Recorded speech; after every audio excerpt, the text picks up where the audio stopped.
Not on air yet. There we are. Hey guys, where are my viewers? Are you guys not used to me being here because it's been over a year? It's Elizabeth. I'm back with the Naked Truth. Last time I was here was probably like a year and a half ago. And I decided to bring it back for Vlogmas. And I'm super excited because tonight I have somebody who actually was Kay Ray's here who I met when I was in New Hampshire. She says she's frozen solid.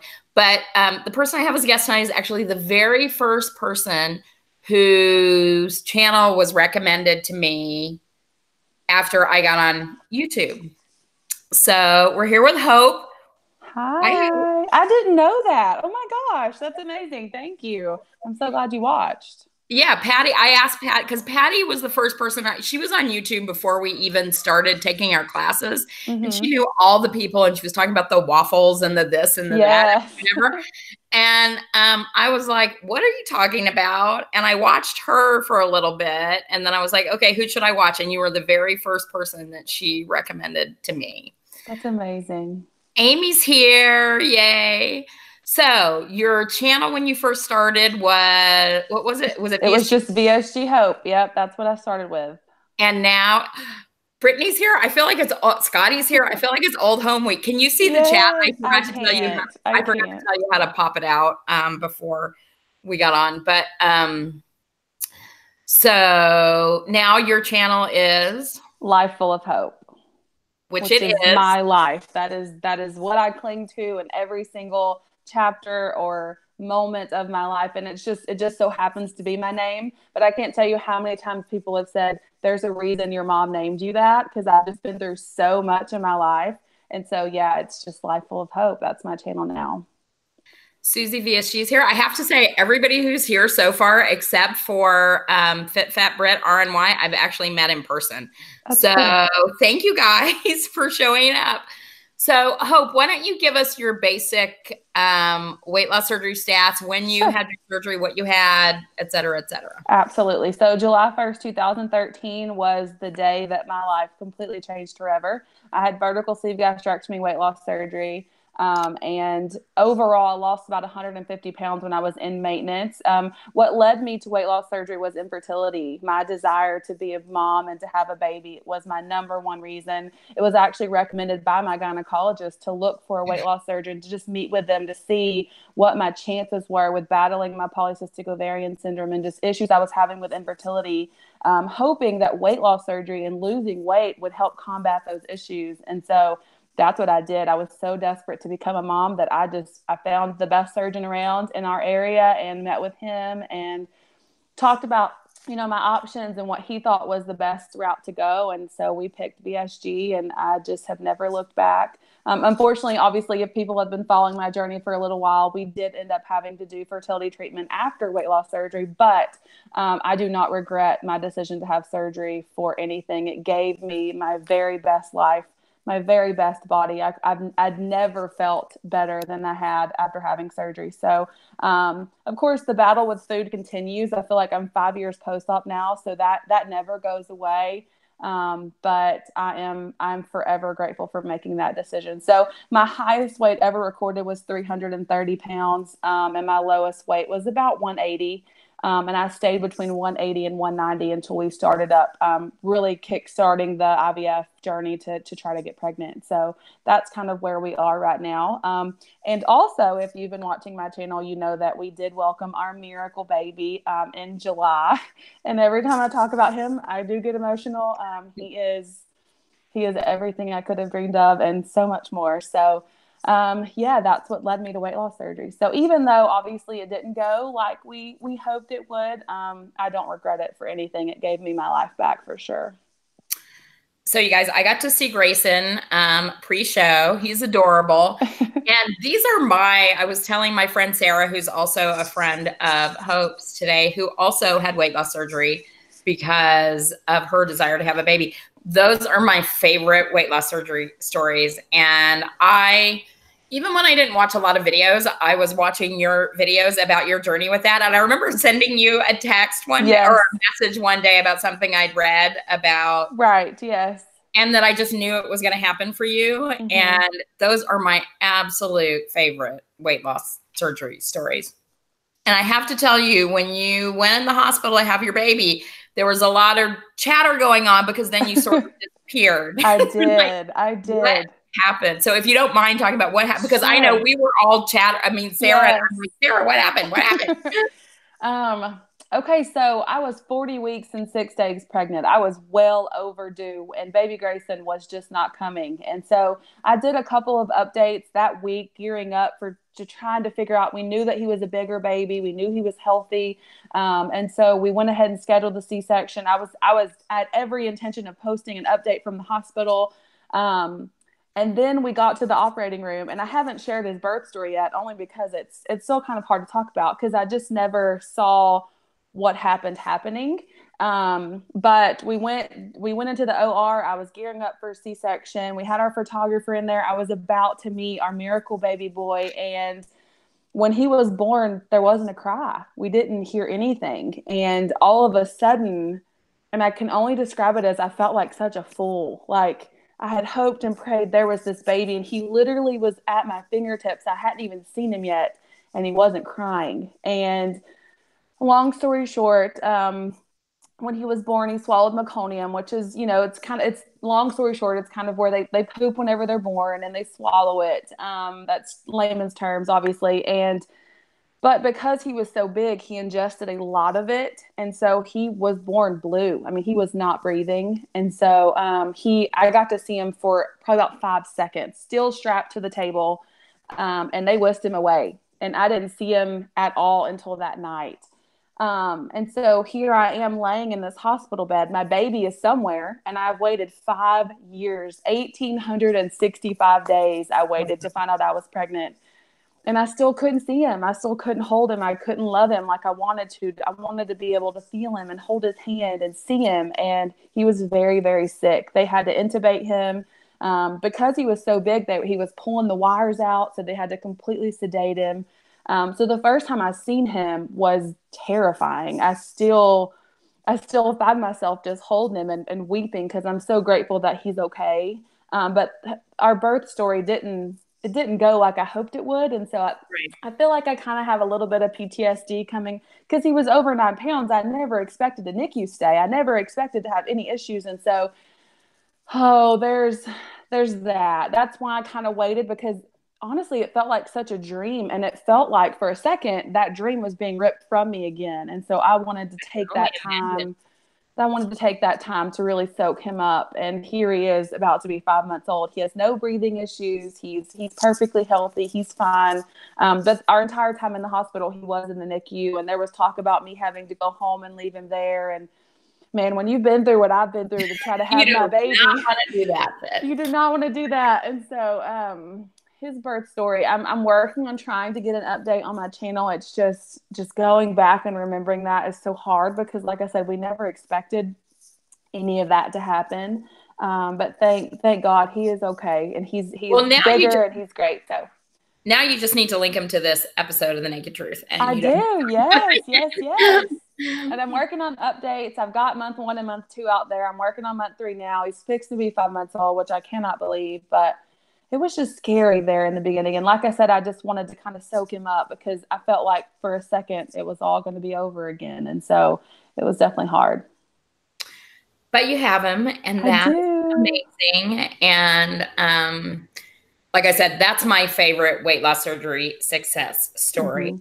So let me recognize so Christine, Teeny Tiny Tummy, who we were just talking about before we went on the air in Chicago last week, and I'll tell that story on here too.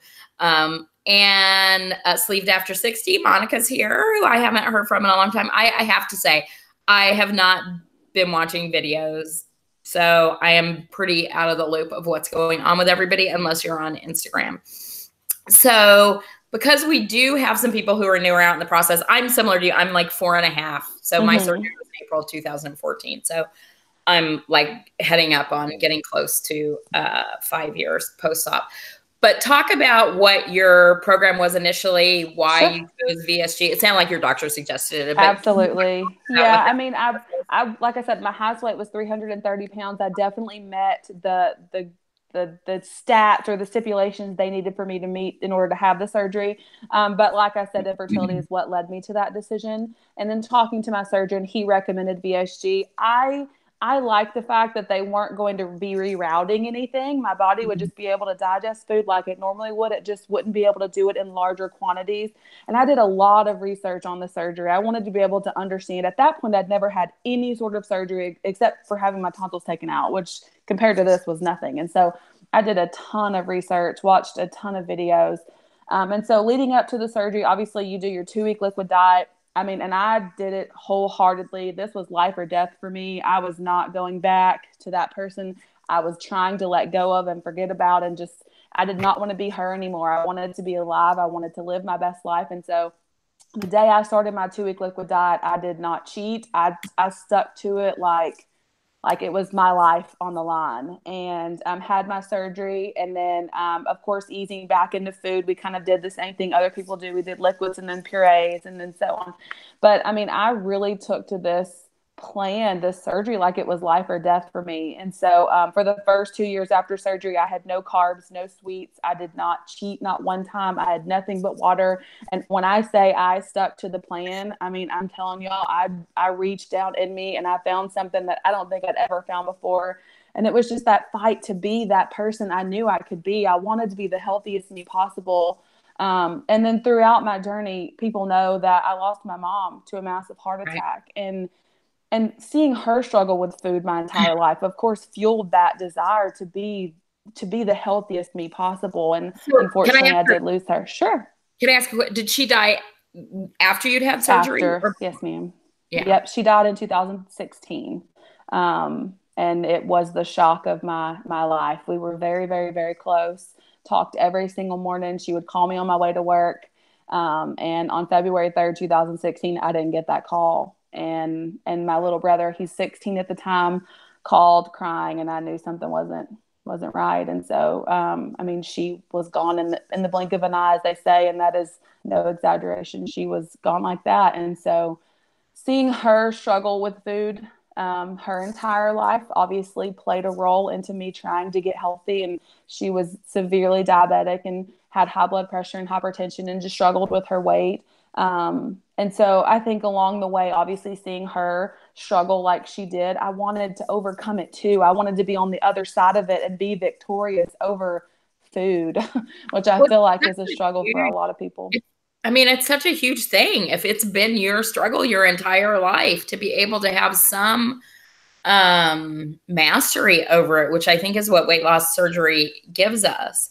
Absolutely. So let me ask you a question, because I also I mean, I was heavier than you were. I was like 402 pounds when I started the process, and lowest I got to was like 198. Mm-hmm. But you ever, and my surgeon also recommended VSG for me, because mm-hmm. even though I was that overweight, I didn't have any health issues, surprisingly, as a result of it. But there are times when I sort of wish that I'd had RNY. Do you ever feel that way? I don't. I really don't. My husband actually had an RNY, so I've had like a front row seat to his issues and the struggles that he's had also with weight, and also with having gastric bypass. I've seen, the dumping. I've seen him struggle with those issues post-surgery. And so I felt like for me, VSG was the way to go. And because my surgeon recommended it and I did so much research, I never really looked back and said, I thought I would have, or I wish I would have done something differently. Even now, when I'm 5 years post-op, I still don't wish I would have done anything differently. I think VSG was the right one for me. Yeah, I probably don't either, but sometimes when I'm a little irritated, I mean, right? Yes. I've lost 200 pounds. I should stop whining about it. Yeah, that deserves a round of applause. You should be proud of yourself. So I want to tell you, since you can't see the chat, VSG Pepper, is this VSG Pepper who was like, when I was very first watching videos, who made videos? Do you know? I've definitely seen comments from VSG Pepper. If it is the same one, thank you so much for watching and sticking it out with us. I love watching your baby videos. Oh, yay. Thank you so much. But when I saw that name pop up, I was like, wait a minute. Yeah, it's her. She said, yeah, that's good. That's awesome. Sometimes I'll just think about these people because in the first, like, maybe, I don't know, probably for at least 2 years post-op. I watched YouTube videos all the time. And it's like, Yep. whatever happened to these people? Because they just kind of fall off. And I I've said that know. a lot in a lot of my videos. And I said this to you the other day. I feel like I find it hard to be relevant because I am so far post-op, but then I still have people watching who are asking questions. But there are people that I watched, and I was the same way. I watched every day. I swear on my lunch break, every day I was watching videos. And then they don't make videos, and you wonder what happened to them. So it's good to hear that there are people still out there watching that are still on the journey with us for sure. So what made you decide to start doing YouTube videos? I took it as okay. So, number one, I wanted to be able to look back on my videos. If I ever was in a situation where I wasn't feeling like I was going to be able to win this battle, if I could look back and look at myself at 330 pounds and allow myself to feel what that felt like, I wanted to be able to capture that. And still to this day, I will go back and watch those videos and it just kind of shakes me awake. Like, what are you doing? If I'm in a situation where I'm kind of going through and I'm not making good choices and I know that I'm gaining, I will go back and watch those videos. So they have definitely served as a tool for me to be able to just try to snap out of when I get in those situations where I'm not doing what I should be doing. And then I wanted to be able to journal my experience and vlog. And I literally vlogged every week. I think I went back and looked the other day and it was like 70 something weeks. I mean, every single week. And I felt that it gave me something to keep myself accountable. Like every week I was logging my numbers and my losses and making sure I was, and talking about what I experienced that week. But I feel like most importantly, I wanted other people to see my journey and be able to know that they could do it too, that they could see this normal 330-pound girl who just had an issue with food and wanted to get her life back, and that she was overcoming it and she was doing it. And I felt like I wanted to be that example for people. Because I definitely clung to those stories too, where people they were winning over food, and they were making those decisions that were making themselves the very best them possible. And so I felt like it was worth it to just chronicle that entire experience. And like I said, I'm so glad I did because I definitely still go look back at those videos and I'm grateful that I have them. Yeah, that's interesting. I never go back and watch my videos. I have, so most of my, well, pretty much all of my close friends now are people that I met over YouTube, but Mm-hmm. it's not even a thing in our friendship anymore. But Right. one of my friends, Amy, so like Sarah is one of my closest friends. She's like a Mm-hmm. couple years, I think she's coming up on 7 years post-op. So she's Right. much further out than I am. And Amy's like, I think 2 years before I am. And then everybody else, like Gracie and Patty, and so we're right around the same stage. But Mm-hmm. Amy once was saying she would go back and watch as she was further, because I did it for 3 years, every week for 3 years. Mm-hmm. Yeah, probably like right at 3 years. That she would go back and watch my videos from the same week that she was Yeah. on. And then I started doing that with less of Sarah. And it Mm-hmm. was really helpful because It I was. think there's like an ebb and flow to how we process this stuff. And you and I were talking about this before we came on the air. It's like, it's not rock. I mean, the actual physical part of this is not rocket science. I mean, I think we all know what we're supposed to do. We know what we're supposed Right. to eat. I mean, and that may be different for different people, but regardless, if you're keto or if you're low carb or if you're Mm-hmm. whatever you are, you know what works for your body. You Right. figured that out in the first year and a half Mm-hmm. post-op. You know you're supposed to drink your water. You know you need to move your body. But the complicated, the humongous piece of it is the emotional part of it and what happens as you're moving further out from this process. Absolutely. I feel like that emotionally taking care of yourself and being in tune with those emotions is one of the most important parts of the journey for me. And I feel like it's been so hard for me specifically, not using these experiences as an excuse, don't get me wrong, but just going through these big life blows. I mean, time after time after time again, and allowing myself to not use that as an excuse, not turning to food, not slipping back into that old habits or the old person I was before. And that's another way I felt like YouTube has kept me accountable is, like I said, I can look at other people's journey. I could talk to other people. Sarah Harrison is also one of my dear, dear friends. We talk almost all the time. I feel like I can't tell you how many times I've told her, I wish we lived closer. so I can see her more often. I just feel like she's such a bright light, and I love her She so is. much. And she was just saying that today. She was like, you need to do Marco Polo, Hope. I mean, Sarah I lives do. across the What am I world missing from out me. on here? I don't Marco Polo. Marco Polo. I mean, I sort of say if you don't Marco Polo, you're kind of dead to me. I mean, literally, Sarah and Amy, I talk to 20 times a day on Marco Polo on video, and I am not a phone person. So if it were left up to the phone, I mean, before Marco Polo, I never spoke to them. But she was saying that today too. We were talking about you being on. She goes, yeah, if Hope lived closer, we would totally be together all the time. There is no doubt. We actually got to meet one time. My husband and I were on a trip up north, and I made it a point to figure out how we could meet up, and it was a dream come true for sure. Well, you know what's so, I mean, there's so many bizarre things about the weight loss surgery community, but I think like Sarah and Amy are pretty much my closest. Oh, and Scotty's Marco Poloing me right now. He just has to do that. Anyway. Now I lost my train of thought. But Sarah is probably the weirdest story for me in terms of surgery friendships, because I had never heard of her. I didn't know her. We're sort of, I mean, I'm older than all my friends, but she's, much younger than I am. She's a stay-at-home mom.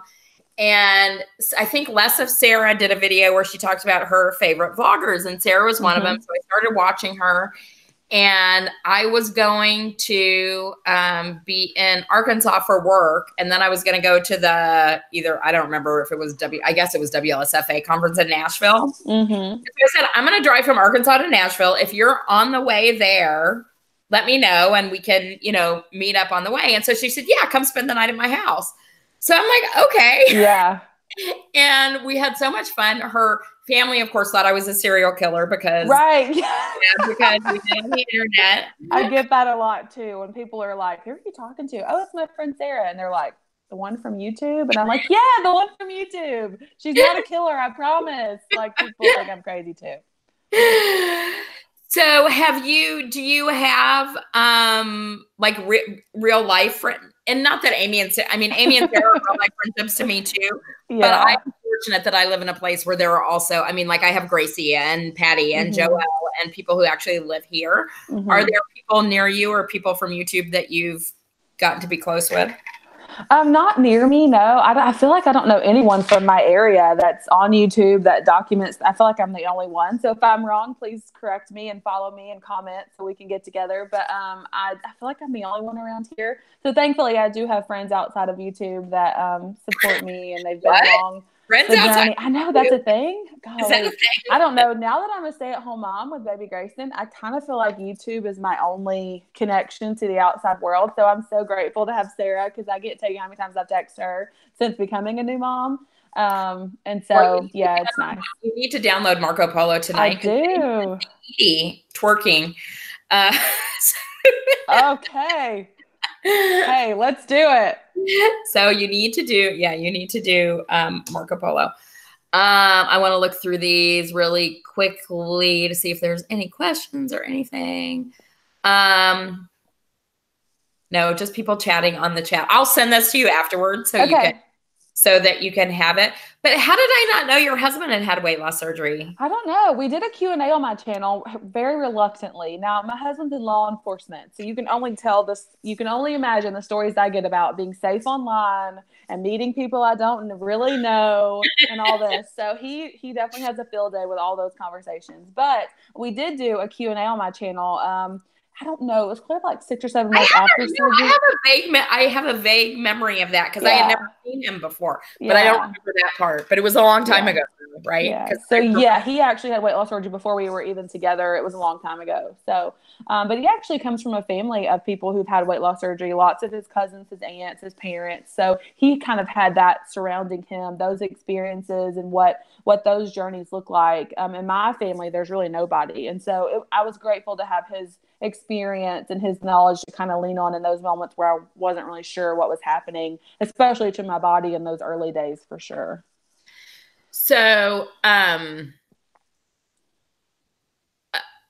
totally lost my train of thought again. One thing is, you and I have several things in common. One, both of our first husbands passed away. You have had a lot of things happen know. in Yeah. your life. And you have 2 stepkids. I had raised my 2 stepkids who they're in their 30s now. Yours are still little. They are little. Yes, ma'am. But it was like one of the most amazing things in my life. And my one stepdaughter works with me. And I mean, we were in Chicago together. I mean, we have it's such a wonderful thing. I mean, there's a lot of similarities. I love that. I didn't know that. I love that. Yeah. But so one of the questions that we had, and particularly knowing that your husband had weight loss surgery too, is how does that impact how you're what you're teaching your kids about food? I know Grayson, it's probably not that relevant right now. Yeah. I mean, he definitely loves to eat. Don't get me wrong. He's 22 pounds and 4 months old. So, I mean, he's a big boy, but, I think it's so important to control what comes in and out of your house and you being in charge of that. And we definitely are. Our boys know that we don't have candy. We don't have junk food. We are not a soda household. We don't keep soda at all, period. No matter what, they don't ever have a free pass on soda. And I feel like that's really just making sure that they're making better choices. I mean, there's better things to put in your body. And so not necessarily like barking at them saying you can't have soda, but saying, hey, look, there's this option and it's really good too. You should try it. And they're fine with that. Like they love sparkling water. They love milk. They love other things besides soda. And then, like I said, being in control of what you bring in your house. We don't really have a whole lot of, we call our pantry the carb closet. Now, I know the other day I showed a tour of my pantry. So people are probably like, I know she had Oreos in there. Calm down. I did. But it normally does not look like that. I pinky promise. But I think it's important to really to look at what you're bringing in and being able to teach them there are better choices. When we go out to eat, it's the same way. We allow them to kind of pick what they want to eat, and then also letting them taste and try whatever they like. Don't tell them you won't like that. It's gross. I don't like it either. Letting them try foods and making sure that they know that they have that choice. And I think as they get older, of course, I hope to be able to talk more with them about, good food choices and what that having a good relationship with food looks like. I feel like that's an ongoing struggle with me, and it's a battle that I face every day. I talked about that in my recent video. But I feel like just being open and honest with them. And I feel like for me specifically, I made a comment the other day about don't send your husband to the grocery store because he comes back with all kinds of crazy stuff. That's my life right now. So I'm like, you're just not going to the grocery store. Like, I'm going to go. You can't go anymore. So that way I can control what comes in and out. Especially at the holidays, it's hard because there's just people kind of in and out, and there's always something on the calendar to do. Our boys were actually born within a week of each other. So we had birthday party last week. We had birthday party this week. And so there's lots of different things that are normally not in our pantry and not in our house that are right now because of the parties. But even if it's right there in front of you, like looking at your choices and deciding what really is the best option. And their kids, they're going to pick whatever they want. But I think talking to them openly about it is important. That didn't happen to me when I was little. I mean, it just kind of was one of those things you didn't talk about. I was always the bigger kid. I was always the bigger sibling. And so I feel like when I was probably around 8 or 9, the doctor said she's overweight. And I'll never forget hearing that, because up until that point, I really didn't know what that meant. And so my mom immediately was like, we got to put you on a diet. You got to do this. And that was the first time I ever heard the word diet. And all of a sudden, something was wrong with me. Something was wrong with me. Like, why did I have to lose weight? Why was I the big kid? And I think that's where the lie was sown initially, that, because you're bigger, you're not good enough, or you're not the very best you. And I felt like that's kind of where some of those issues kind of stem from. But I feel like being honest with your kids and talking to them about food and choices, and again, not turning to food when you feel bad or you're happy or you're sad or you're excited. Let's talk about the way we feel. Let's not eat the way we feel and stuff like that's important. Yeah, that's a whole other thing. Yes. So 2 things. Let me go back to the kid thing first. I feel like controlling what's in your environment is crucial. And I know I really feel for people who have little kids at home, because I didn't have weight loss surgery till my son was getting ready to go to college. So I didn't have to I had surgery in April. He left in September, but at that point I wasn't eating anything anyway. But it's like, I didn't have to have those things. And then when I was living with my ex-boyfriend over for like a year, he ate like a weight loss surgery patient. I mean, it was protein and veggies, and that was pretty much it. So that was fine. But he had a daughter who was 8, and I used that as a total excuse to bring crap into my house. And she was petite and thin and is never going to have a weight problem in her life, but it sort of set it off for me. And it really is controlling what you have in your house. And I'm going to talk about my friend Amy again. And I think it's probably okay because they have an Instagram channel. But one of the things that she's done over the last, I don't know, 6 or 9 months is they have a sugar-free house now. She has 3 kids. They have a sugar-free house. Their kids can have what they want. When they're outside of the house, they can choose. In the house, it's, you know, and she bakes the keto things. I mean, and does all that stuff. And I am so impressed with the diligence. I love that. And Amy, if you're still watching, can you post there? And because she has an Instagram channel that's just for the kids. I would love to follow it. Yes. So Amy, post what it is, or I'll send it to you later, Hope.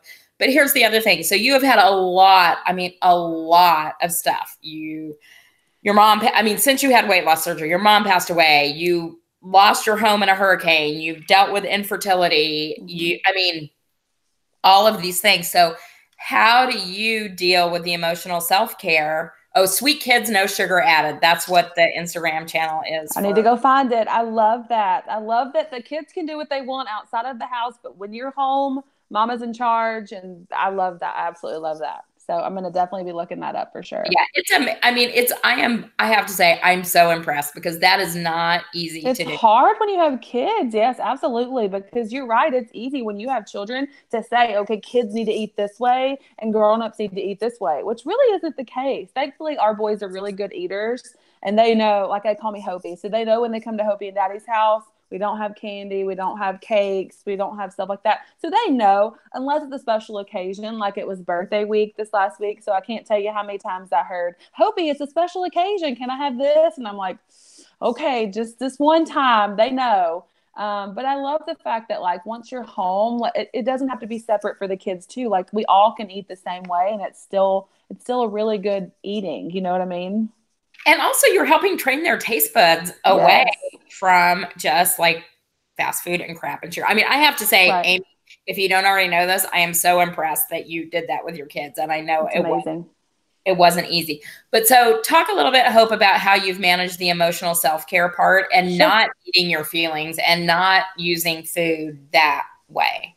Absolutely. My number one lifeline is my counselor. I see a counselor every 2 weeks, and I feel like it is, for me specifically, it's been so important because I did have traumatic loss with my first husband, and I started seeing her for grief counseling. I mean, I was 21 years old and a widow. What does that even look like?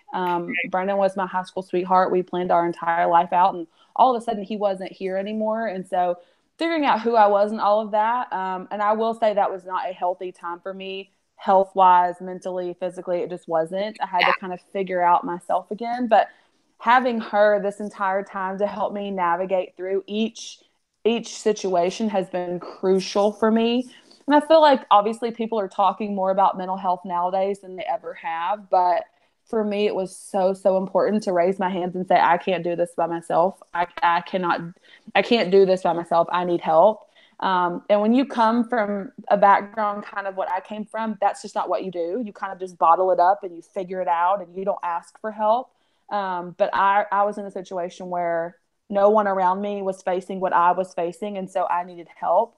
And thankfully I reached out to her, and she has been my lifeline and my source of just being able to try to figure out life in these really hard situations without eating my way through it. Yeah. Have I failed along the way? Of course. There have been some things that food has definitely won over me, and I'm not ashamed to admit that. But at the same time, it's about taking those experiences and learning from them. I've been through a whole lot, and so trying to train myself and my mind to not automatically turn to food, because food makes me feel better right now, but it doesn't make me feel better in the long term. It doesn't allow me to really go through what I'm feeling and why I'm feeling that way. And so I don't know. I feel like there were a couple of videos going around for a little while about people talking about how they see a counselor, or they see a psychologist or a psychiatrist. For me, it was crucial from like I said, from the time I lost my first husband, going into weight loss surgery. My counselor counseled me on that for a long time. We've talked about food issues, family trauma, just everything that I've been through. Obviously, losing our house last year, infertility was a huge heartbreaking part of my life, obviously. And so I feel like it's important to take care of your mental health. And for me, that's seeing a counselor every 2 weeks, never missing a date with her.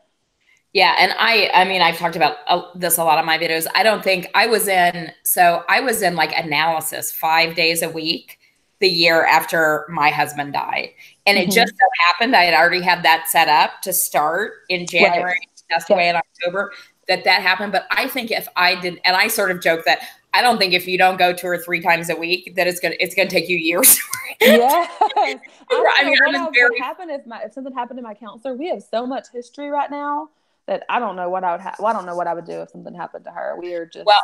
My son, who's 22, is actually seeing my therapist now, so I can't see her, and that's been the last. But it's actually okay. It's like I'm fine, and it's like what better thing can you have than your kid to be seeing the person who knows you better than anybody in the world, and what your intentions were. But one of the things that that has been interesting to me is for so long, whenever I had a feeling, an uncomfortable feeling, I would stuff it down with food. And so now it's the process of when something comes up, like I had something come up yesterday and it made me very uncomfortable. I didn't like it. I didn't like the way it felt. I didn't like the anxiety. I didn't like the fear. But also now I know that if I just sit with it and feel it, it'll be fine. It'll move through whatever that feeling is.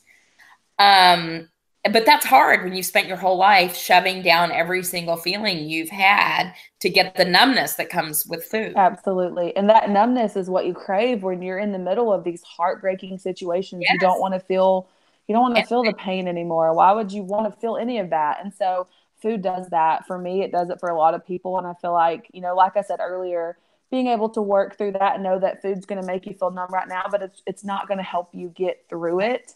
It's just going to make you feel worse in the long run. I know it does for me. Like looking back, I immediately feel guilt and I feel bad about doing or eating whatever I've eaten to make myself feel better. And so I feel like that's important too. Just like you said, taking your time, like think about it.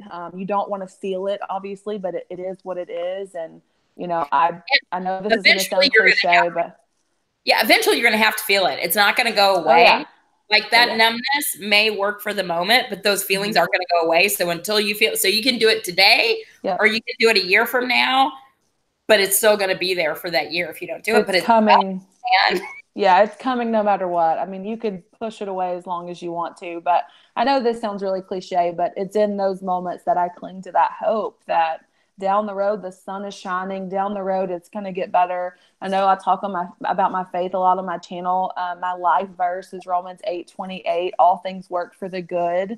And when I'm going through those moments, I try now. I feel like because I am so in tune with my emotions and I've been in counseling for so long that even though I want to turn to food, and yes, sometimes I do, I'm not perfect in any way, but I feel like it's those moments when I'm like, okay, like I'm going to get through this. I'm going to get through this. And I know down the road, the sun is shining and all things work for the good. And that's a verse that I really clung to during our infertility journey for sure.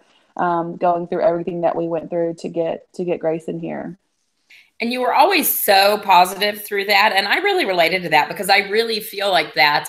I really feel like how you think about things has a real impact on what the outcome ultimately is, that your thoughts create your reality. And I mean, sometimes your videos would come up and it's like, I don't want to watch because I don't want to know that they got bad news. And there were a lot of times that you guys got bad. I mean, I literally would not watch because I'm afraid I don't want to hear that they got bad news because we all were cheering you on and we all that so much for you. And that's what I loved so much about this community of people that I had never met before, but I clung to in those moments.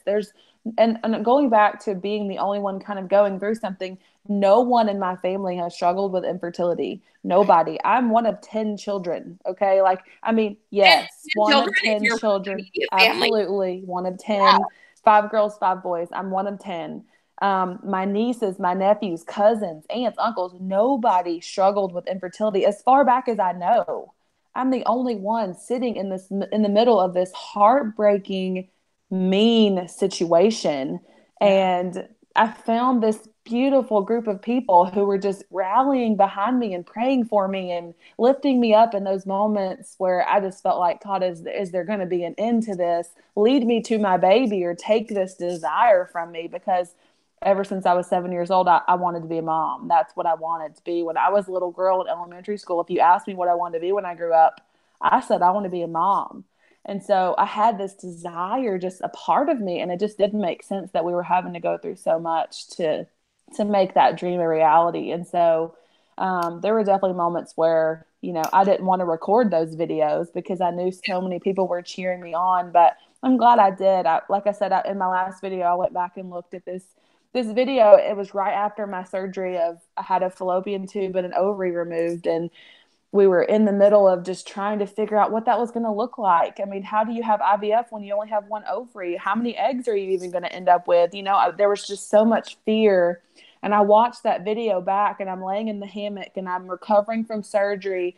And then in today's world, I'm looking down at this hammock, and there's my little baby, like laying there looking up at me, smiling, and I'm his mom. And it just took me back, and it just makes me so much more grateful for him in this chapter that I'm in right now. But when you go through stuff like that, you cling to people who really just are just uplifting you the entire time, because I didn't really have that around here in my inner circle. I mean, my friends are having babies, and my cousins and my And aunts I and know family. that's so That's hard. hard So hard. it's I a remember 5-year battle. Sarah, that's why Sarah struggled with it. And so Oz, her son, is like within a month of my granddaughter Vivian. Mm-hmm. So they were around the same time. And when my stepdaughter got pregnant with her son, who's like a year and a half, and mm-hmm. he's a year, I didn't want to tell Sarah. Right. Because I look at them as, I always joke that my grandkids are going to marry her grandkids. Yeah. And, but it's like everybody's doing all these things, and you are struggling with this. And I hope because this is what I've realized through my journey on this, that for the, 100 people who comment and tell you, there are thousands of other people who were holding you up during that period of time in your life and are so happy for you guys that you have this baby. I feel like it's those prayers of those people that got me through that. I mean, I could feel that. I could feel that people were praying, even in the deepest, darkest moments of our journey. I knew people were praying for us, and I felt like that really kind of got me through those really, really tough times, for sure. So I know I told you beforehand how fast this hour goes. Is it already? It's like, Stop. We only have like 18 more minutes. So first, and there are like a million more things I want to talk about. We have like barely touched the surface. I want to throw out to the people on chat, and I don't remember what the Instagram questions are. If you remember them, you can answer them. I think we've already talked about it. I think we did a good job of So if people on chat have questions before I go into the next topic, you guys post them there and I'll ask them. But so first I want to ask you, what is your, looking at it from when you first had weight loss surgery and mm-hmm. now when mm-hmm. you're like 5 years post-op, what's your best piece of advice for newbies and for veterans in terms of weight loss surgery? Such a good question. I feel like because it is so popular nowadays, people don't take it as serious as we did in the beginning because it was still so new.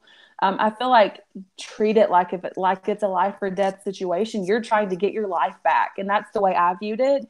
And I feel like if you take that seriously, you take your decision to have weight loss surgery seriously, you take your food choices and you're trying to take your life back, all those things that are going to get you to your goals, just take them seriously. It's a life or death situation. For me, I felt like it was anyway. And I feel like if people really looked at it from that point of view, they'd probably take it a little more seriously than people do now. Not to say that people don't, but I feel like a lot of people nowadays don't really do that research that we had to do in the beginning.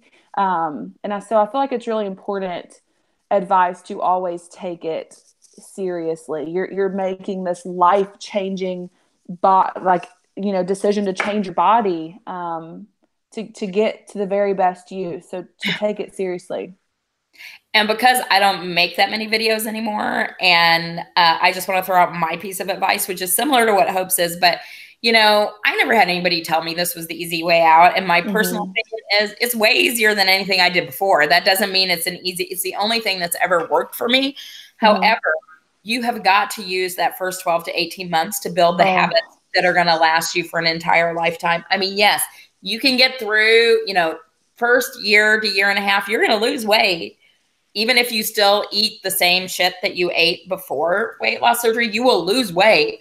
But if you don't take that time to build those habits, then you will regain the weight. And I just truly believe that. And there are very few people that I've seen who haven't taken, really taken it seriously. When you're getting all that positive feedback from the scale, mm-hmm. That you're getting positive reinforcement, you're not hungry, you're on cloud nine. Use that time to change the way you eat, to change the way you move your body, to change these things. Because and I was telling Hope this beforehand, it's like the last year and a half ago. So from August of last year to August of this year, I pretty much threw everything I knew out the window. Mm-hmm. I was eating stuff I shouldn't have eaten. I stopped exercising. I wasn't doing any of the things that I knew I needed to do. And at the end of that year, I had gained 30 pounds and I was like, I have totally blown this. Mm-hmm. I have 100% blown this. I am going to end up back where I was at 400 pounds. But here's the thing. Because I had built those habits, really solidly built those habits in the first 3 years of my weight loss surgery, I could get them back, but you have to have that sort of muscle memory to fall back on. So yes, life and death, and take that time when it's super easy to build up those habits. Absolutely. And I feel like that's why I did for my first 2 years, I was so strict on myself because that's what I kept saying. Take advantage of this. It is not going to be like this way forever. It's not going to melt off forever. It was hard work for me, even though the pounds were just kind of melting away. It seemed like I was still making conscious decisions about what I was putting in my body because I knew long-term I needed to be able to create those routines and the way I was eating, those methods of applying right way of eating to my life and to my diet. I knew that was so important in the beginning. So I felt like taking all of that seriously, especially in the beginning, was so important. Now, do you have different advice for people who are where you are at as your best advice for people who are 5 years post-op? Man, it's, I feel like it's still the same. But I think my advice now to myself, because I'm 5 years post-op and there are a lot of us who are further out. My advice is take it one decision at a time.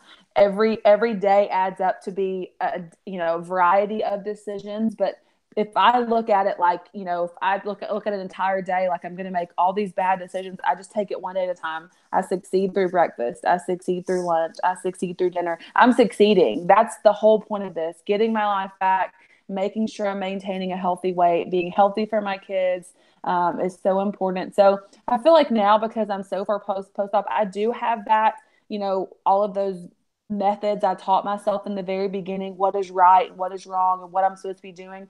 But I feel like for me now, it's more important to think about, day to day, choice by choice. And I feel like that makes me more successful because it is such a battle with food now. It's not as easy as it was in the beginning. I don't have as much restriction that I had in the beginning. And so you really have to put in the work. And I'm grateful to have taken those first 2 years really seriously because I rely on what I did and those choices I make now more than ever, for sure. And I'm going to give my advice too, just really quickly, because I think that even if you did sort of blow it that first year and a half, and you didn't build your habits, it's all about the habits that you build up. And so something that I've always said is like one small step. So yes, that's how I started this journey, because we had to lose 10% of our weight before we could be approved for surgery at Kaiser. And when I got back on it, this was how I did it. It's like, take one thing that you can do that you can be successful at. Because I think for our whole lives as people who are overweight, we've broken promises to ourselves. We've said, absolutely, I'm going to start the diet tomorrow, or I'm never going to eat this, or I'm going to, and we all, my sense is we all have a lot of perfectionist tendencies where it's like, you have to do it all. And you see it. I mean, people still want the magic bullet. I mean, that's like what I there is no magic bullet. There is not a magic bullet. It's all about the habits you build for yourself. So if you think, and I just had someone here visiting me who was a weight loss surgery patient from way back around my time and we were talking, it's like, what do you think you can do? Is it, I can drink 32 ounces of water a day? Okay, fine. Do that. Track it on an app that tracks your habits for 2 weeks until you feel that you've got that, and then add one more little one. Right. And keep doing it until you build up this base of habits, because that's all it is. It's one foot in front of the other, and it's building these healthy habits. Absolutely. Couldn't agree more. I love that you said, just building that solid base of really good habits, because I feel like for me specifically, it's if I fail breakfast, I'm going to fail lunch, and then I'll fail dinner, and then it's all over with from here on out. But I feel like if we just think about it one step at a time, one choice at a time, we're really able to kind of wrap our mind around what that battle is and get through it from day to day. And create an environment that you can be successful in, because you are not going to, you can't go from eating sugar every day to saying, I'm never going to eat sugar again. Say, I'm not going to eat sugar for breakfast. Right. I can eat it at lunch and dinner, and I'm not going to judge myself, and I'm not going to feel guilty about it. But until right now, I'm going to do this one thing, and I'm going to build up my muscle of knowing that I can trust myself. But so that sort of leads into your video the other day that I thought was very interesting and made me think about a lot of things. So you talked about, and I don't know that I've ever heard anybody else talk about that, about the worst piece of advice that you got following weight loss surgery. You want to talk about that a little bit? Sure. Yeah. So in the very beginning, I didn't really get a whole lot of advice, I don't feel like, because like I said, it was really new territory. I didn't really know anyone who'd had the surgery before, VSG specifically. But then when I started, the weight kind of started coming off, and there was a noticeable change in me, and I got to, maintenance range, and people had never seen me look like that before. I felt like I heard more often than not, you don't need to take it so seriously. Like, it's okay to cheat every once in a while and again. And it's okay to not be so strict on yourself. And I started hearing that more and more. And I felt like that is when I started taking it not as serious as I needed to. And I still look back and I think about those people that said that, and I wished wholeheartedly that I would not have taken their advice. I would have stayed on the straight and narrow. I would have kept up that, that wall that I'd built up of, these are the decisions, these are the good choices, this is what I'm doing to maintain my very best me possible. But I didn't. I started slowly listening to those people and kind of backing off. And I could have, candy every once in a while, and I could have carbs every once in a while, when I was cold turkey, legit not eating anything like that for the first 2 years. And so I felt like that's when food started kind of, battling me again. I started having those issues again that I wasn't. I felt like I was on top of this battle with food. It was not in charge of my day. I got to decide what I put in my body. There was not this mental war of making a choice from breakfast to lunch to dinner. I knew exactly what I was eating. I knew what I wasn't eating, and I had a plan for my health and my day every single day. And when I started listening to those people, it made me think, gosh, why am I so hard on myself? It's okay. Like, it's okay to not, follow the plan so strictly. I'm going to be this weight forever. And I wish I wouldn't have listened to them. So I'm curious, what you guys think about that. So Sleeved After 60 posted something. She said the worst advice she's ever gotten was regain as normal.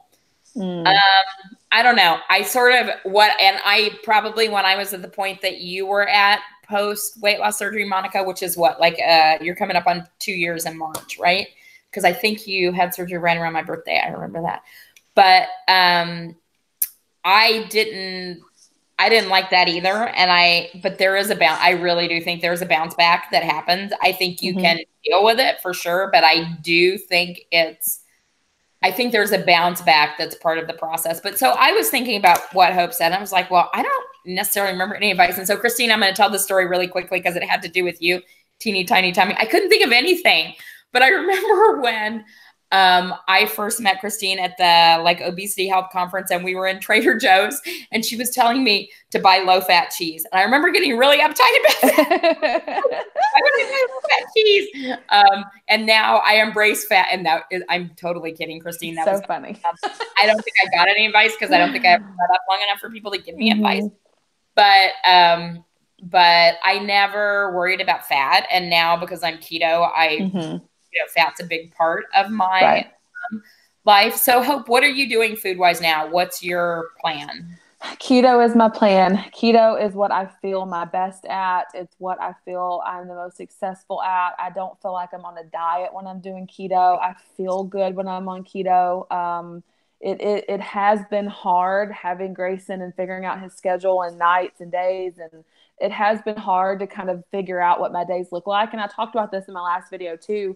I worked in higher education for 12 years, coming from a structured schedule day in, day out. I knew when lunch was 8 to 5 kind of schedule to it's baby Grayson's world, and I'm just living in it. I don't know when breakfast is or lunch is. I don't know what time or what day it is of the week. I have no idea.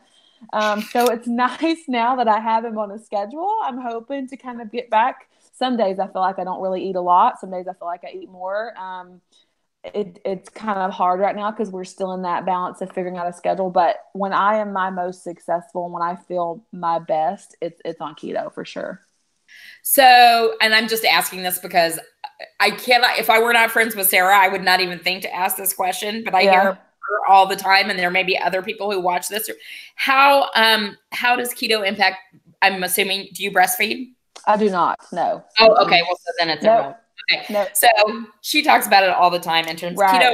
I do as well. It's what I feel best on. It's not a diet. It's a lifestyle because I went on keto for a couple of weeks and, I put on 10 pounds in water weight in 5 minutes, but it's a lifestyle I can live with and that I don't feel deprived at all, but it's not for everybody. I cannot believe we only have 4 minutes left. I'm so sad. We need to do episode 2 or something. That's making me so sad. It's already over. You guys, Christine says she's going to claim newbie expert brain when she told me to buy the book at seasoned Trader Joe's. What is low fat? Is that a thing? What is that? Yeah, right. What? So I'm going to ask, so number one, I've realized how much I miss the naked truth. I'm not going to commit to doing it after December, but this has just reminded me how much I love this community. And I love talking and conversation with other people. Right. About what works for them and what they've gone through. But we're going to have all the naked truths this month. So these are the ones that I've got locked down already. I think Wednesday, we're going to have Nirvana. So they're not all going to be on Sunday because I threw it out there for you guys to suggest who you wanted to hear. Hope was I just want you to know you were the very first person that someone said. I'm like, yes, that's a great idea. I've never talked to Hope. That's another one of those things where when you're talking into your phone, you don't realize people are watching, when you're talking into your videos. So it's awesome that people are watching. Yes. So we had Hope tonight. I think we're going to have Nirvana on Wednesday. I was going to do Watch Kitty Shrink on Friday, but now I think I may have a dinner in LA that night, but we'll figure Watch Kitty Shrink will be in the next week. Next Sunday is Tanya, Voodoo Queen, VSG Tanya 2000. Everybody changing their names. It's confusing me. Then we're going to have the 23rd. We're going to have Fly Girl Fitness, Lindsay. The 30th, we're going to have Grace Gets Gastric, who is more of a newbie. And then there's a lot of other people that people have requested. So I'm just trying to figure out. Gracie, my friend Gracie, No One Stopping Me, said she would absolutely do it. So I need to figure out a day that's going to work for that. So we're going to have, Vlogmas, the Naked Truth edition, but this has made me realize how much I miss it. Yet I'm still not going to commit to doing it every week. So if everybody's okay with impromptu Naked Truths after December, I'm fine with that. Okay, so now there's these questions that I always ask at the end of the Naked Truth. So what's your favorite word? My favorite word? Yeah.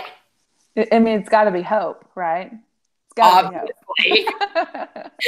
Yeah, it's got to be hope. What's your least favorite word? Oh, I really, really, really don't like the word hate. I don't like that word at all. We don't use it. I don't like it. There are better words than hate. Fit Fat RNY said she's so excited for all the Naked Truths. It's like a Christmas miracle. It is. I'm so excited to be part of this Christmas miracle. It's amazing.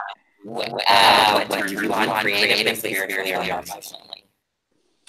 Um, I feel like I feed off of the support of other people. I feel like that empowers me. It lifts me up. I've talked about that now, talking with you, how that community of people surrounded me in my lowest times and my happiest times. I feel like I thrive when I have people who are supporting me and loving me. I feel like anything is possible as long as I have people that are supporting me. So that's really important in my day to day life for sure. Christine says, I'm having audio problems. So sorry. What turns you off? Oh, I I don't know. I feel like low motivation. I feel like because my schedule's so crazy right now. I get up in the morning and I'm motivated, and that quickly dwindles because the days are just so crazy right now. Having a new baby is exhausting. My son is Is. 22, and it seems like 5 minutes ago. So he was that age. Yeah, So it is. I mean, I feel like that low motivation is kind of that pain in my side. I feel like sometimes my motivation will dwindle really quickly, and so it's hard to stay motivated. I don't know. I feel like it's something I struggle with for sure. what's your favorite curse word? Do you have one? I don't. I Is didn't that think bad? so. I know it's probably weird, but I really don't cuss. I mean, sometimes I do if I'm really, really angry, but you gotta get me there, and very few things really But get what me do you there. say So. when you're mad? Like, gosh dang it, or Yeah, yeah, or darn it, or crap, or I will say I'm really pissed. That's when you know I'm really mad.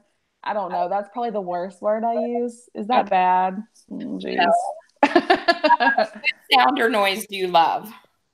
Oh, my baby laughing. He just started laughing, and it will make me cry if I talk about it too long. It is the most beautiful thing on this planet. It's amazing. What sound or noise do you hate? So Aiden just turned 7, and he's like a 16-year-old living in a 7-year-old's body. And my most hated sound right now is when you tell him to do something, he goes, "Ugh." That'll make Hopi go from here to here really quick. So, I mean, I don't really have any kind of pet peevish. That's really the sound that it'll get me on my toes real quick is when he goes, "Ah."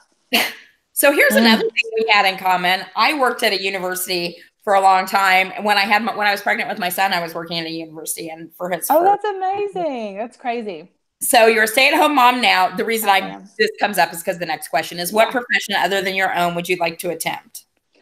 So I've always, besides being a mom, I've always loved working with kids. And I feel like that dream that kind of keeps coming back and stirring up is I want to be a teacher. My sister is a teacher. And like I said, when we were younger, people asked me what I wanted to be. I said I want to be a mom. When they asked her, she said I want to be a teacher.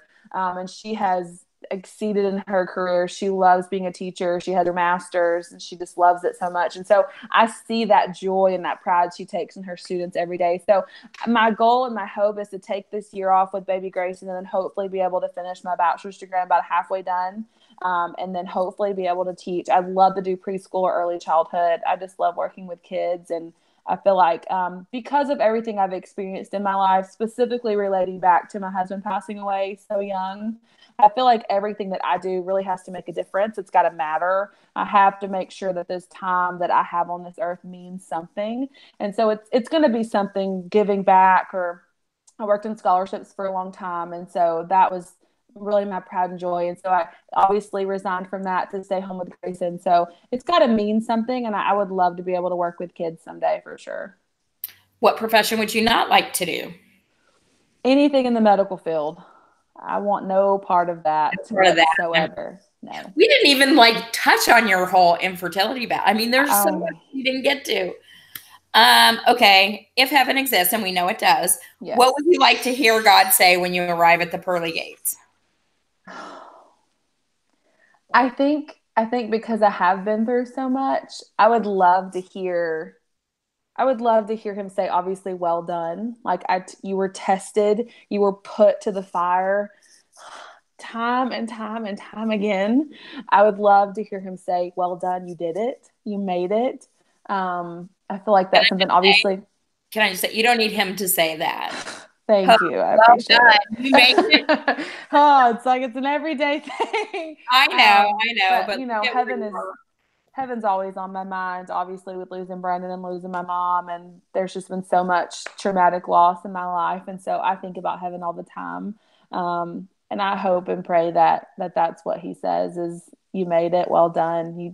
You were put to the test, and you kept the faith, and here we are. So I'm excited one day to hear that, hopefully. All right, guys. Well, we went 5 minutes over, which I usually never do. Oh, geez. I'm So sorry. this was so fun. Thank It you was so much. amazing. Stay on. I'm going to hit stop broadcast, and then we'll still be there, but everybody else won't. Thanks, Okay. everybody, for Thank you.